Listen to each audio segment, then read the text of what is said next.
Often on this show, I'm talking about how I can automate, build systems and processes using software based products.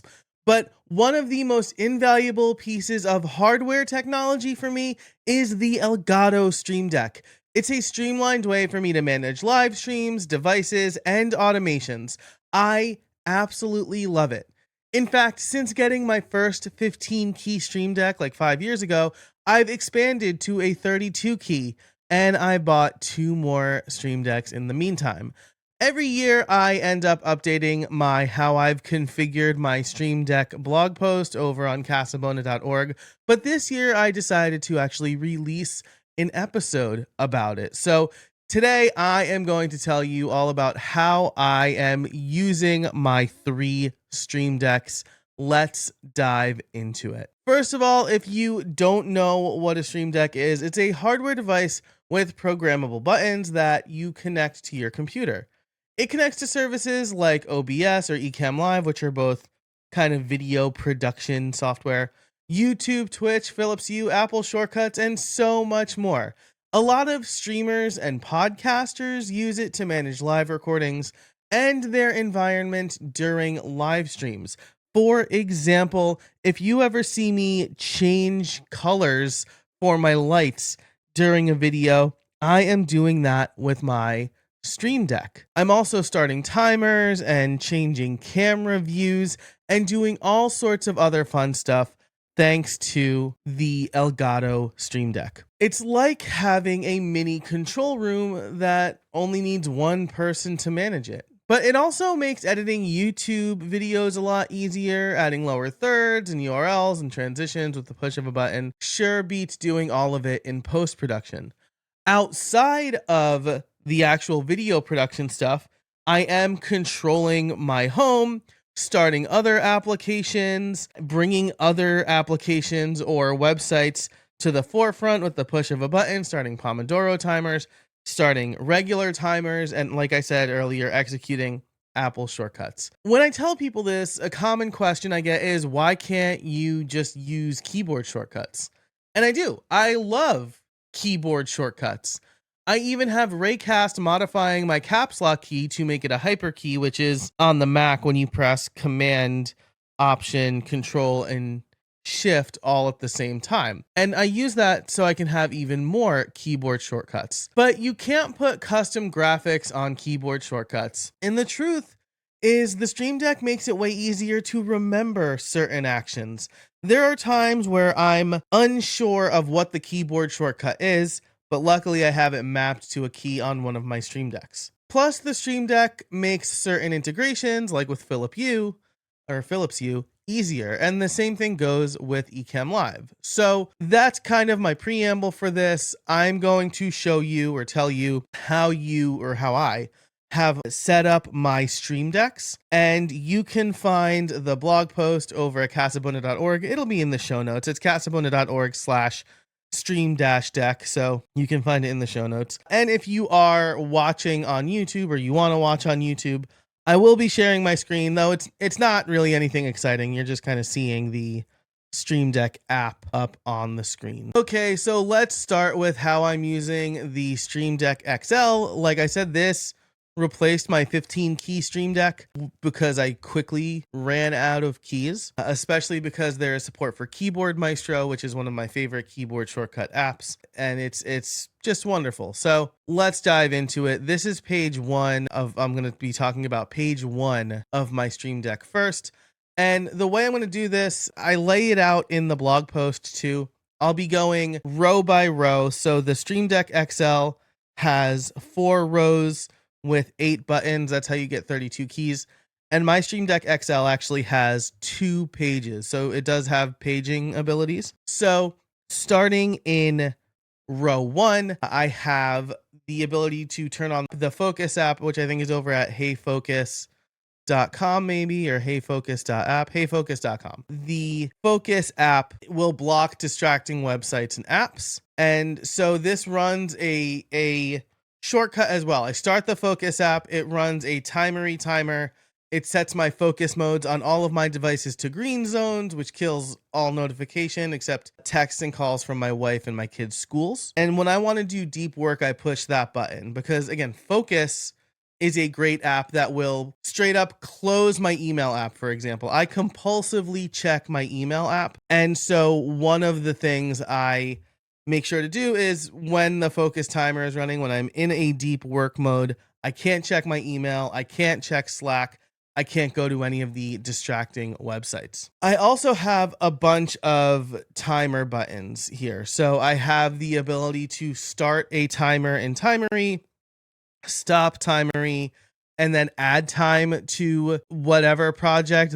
This brings up a little menu box. So I push the button and then it will go ahead and ask, like, what was the project and how much time did you spend, and things like that. Then the rest of this row is specific timers inside Timery.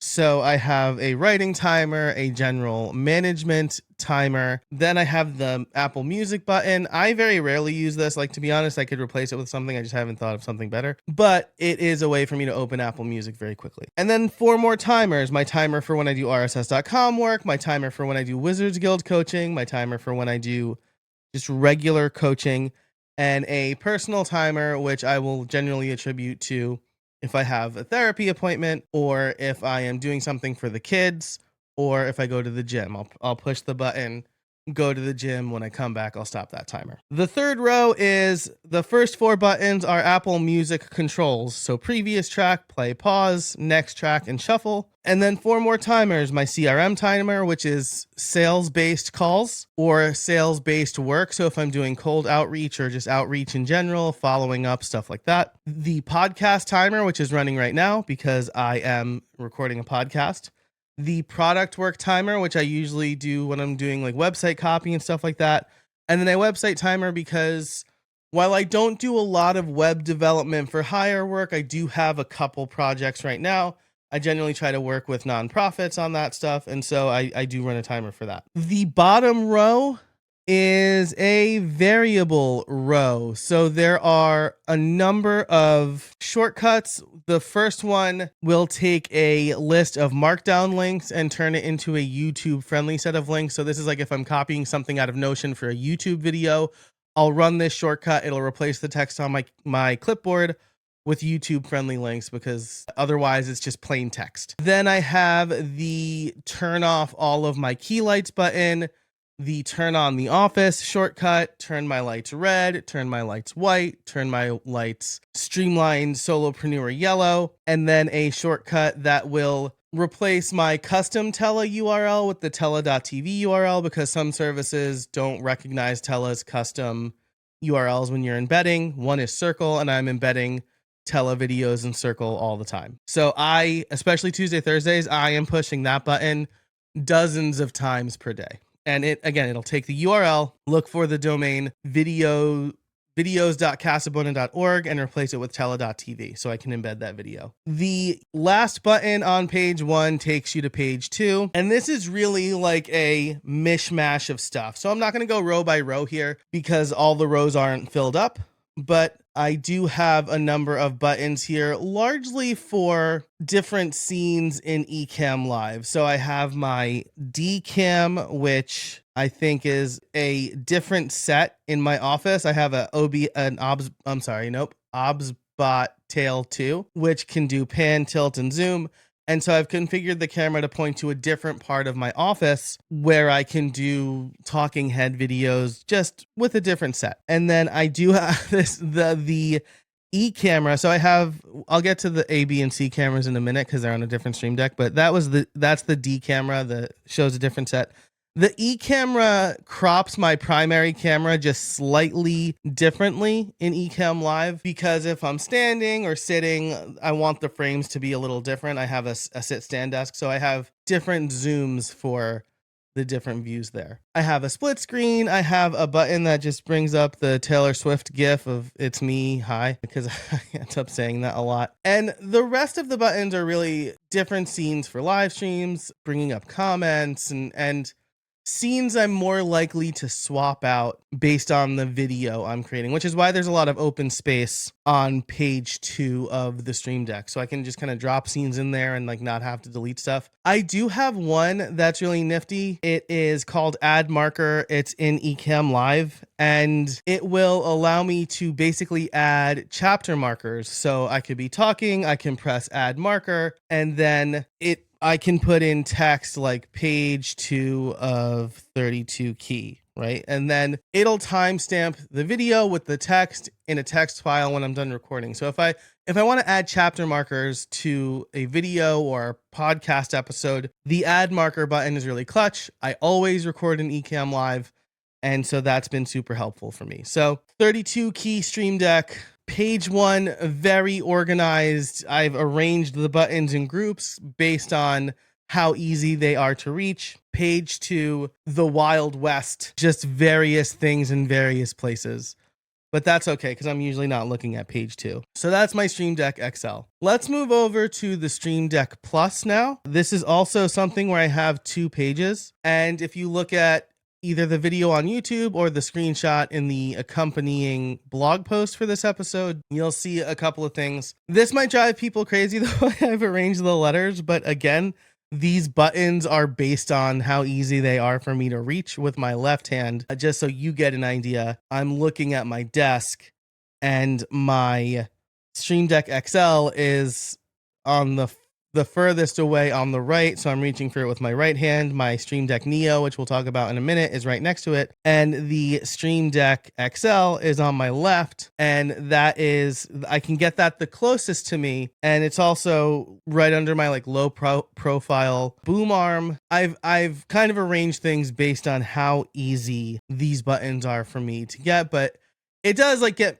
drive me a little crazy. I haven't said why yet. So the Stream Deck has 2 rows and then a row of knobs. And the first row is the A6400 scene. So this is the main camera scene. And then if we're looking at the first quadrant of buttons, so like row 1, column 1 and 2, and row 2, column 1 and 2, it goes camera like scene 3, A, B, and C. And it just looks very strange because A, B, and C are not in order. But A is, again, my primary camera. B is my OBS, or my OBSBot Tail 2 side view. This is like a working camera if I'm sitting. And C is the same camera, but if I'm standing. I usually use C zoomed in when I'm recording my short form videos. So that is why I have these cameras arranged the way I do. So again, row 1, camera only scene, and then camera A, and then the screen sharing scene and the go live button. I put that the hardest to reach so I don't accidentally push that one. And if I'm just recording, it'll just record. And if I have it set to live, it will start a live stream. Row 2 is cameras B and C, the ones I was just referencing for the OBSBot Tail 2. Camera A overlay. So this is an overlay I can put in any scene, and I can take that away or add it. So if I've created a custom scene for something and I want to add my head to it for a minute, that's the button I'll use. And then the last button is to go to page 2. But first I want to talk about the knobs. I love the knobs on the Stream Deck Plus. When they first rolled out, they weren't super useful, but they're a lot better now. So they also push in, so they can serve as buttons as well. And so I actually have a stack of buttons for the first 2 knobs. They will switch. The first knob is my adjust temperature knob. And so I will turn the knob to adjust the temperature of the current light, and I will push the knob to cycle through my lights. So I have my key light left, key light right, key light air, and key light neo, and I can control the temperature, make it, which is like a more orange or yellow tint, by cycling through these buttons. The second knob does the same thing, but for brightness. So again, I have all 4 key lights here, and I can adjust the brightness of the current one, push the knob to move on to the next one. The third knob controls my OBSBot Tail 2 in 3 ways. So I like Ecamm Live because it allows you to add pan, tilt, and zoom. However, I've noticed that for the OBSBot Tail 2, it's really new. Ecamm Live or OBSBot Tail 2, like one, they don't support each other for zoom yet, so I can change the pan and tilt. I can't change the zoom yet. And so one of the knobs on the Stream Deck Plus, OBSBot supports the Stream Deck, is to change the zoom. Another knob is to change the color temperature on that. Because it's in a different spot, I usually need to adjust the temperature if I want some consistency between the shots, and the saturation as well. So I can control those three things from the knobs. The last knob is, I don't think that's a stack. I don't change it very often. If it is a stack, it's got two. One is, oh, they're both Ecamm volume levels. So one is my mic level. So if I feel like I'm spiking, I can quickly adjust it from my Stream Deck. And then the other is the system volume, so I can mute that. If I want to like share sound from my computer, that's what that knob setting is for. Page 2 has two purposes. All of the buttons are scenes I have specifically for when I do RSS.com videos. So I can add for my lower third, share the screen and add different overlays that have the RSS.com branding. I can also change my lights orange to match the RSS.com branding colors. And then the knobs all control the Elgato prompter. So I can turn it from a second screen to actual text. I can change the brightness, the scroll speed, and then I can start and stop the prompter. So that's what the Stream Deck Plus is for. I'm usually looking at it on page 1, again, unless I am either using the prompter or recording for RSS.com. The last Stream Deck is also the newest in this bunch. It's the Stream Deck Neo. I got it because before I rearranged my office, the other two Stream Decks were in weird spots, and the Stream Deck Neo is really small and can be very purpose driven. I also like that it has built-in page buttons. So there are two buttons on it that will page for you. And it also has the date and time on a screen in the middle.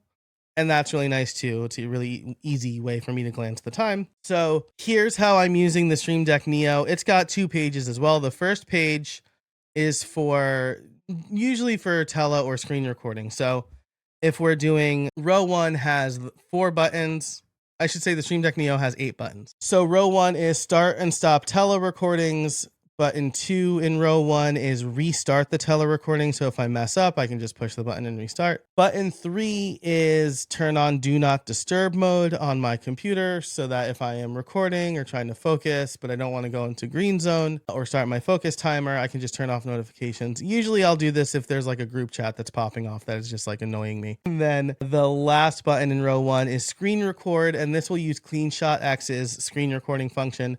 I only use this if I don't need to talk.